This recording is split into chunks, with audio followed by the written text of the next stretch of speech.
Қазақстан Республикасының тәуелсіздік күнімен шын жүректен құттықтаймын.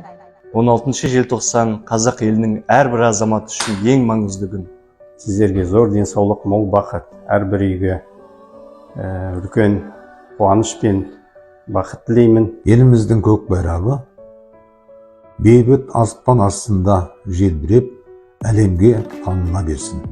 Дорогие соотечественники, коллеги, поздравляю вас с Днем независимости Республики Казахстан, страны, в которой мы родились, состоялись и счастливо живем.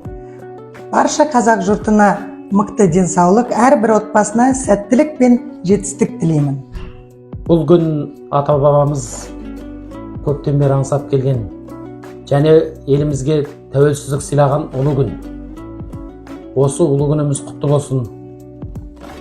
Осы ұлы шаңырақтың астында жасап жатқан барлық халқымыз аман есен болып, жат-жадыман жүре берсін. Тәуелсіздік, бұл бостандық, қош молшылық және рухани байлық. Қазақстандағы әрбір отбасына мол бақыт, амандық тілеймін. Әр отбасына татулық пен ырыс-береке тілеймін. Тәуелсіз қазақ еліміздің жалауы биік көтеріле берсін. Біздің еліміздің денсаулықтары зор болсын. Біздің азаматтарымыз тек қана биік жетістіктерге жете берсін. Көк байрағы желбіреген, бүгінгіде айбынды да абыройлы, беделді де берекелі, ынтымағы мен бірлігі жарасқан еліміздің тәуелсіздігі мәңгілік болсын. Азат елдің тәуелсіздігі тұғырлы болсын.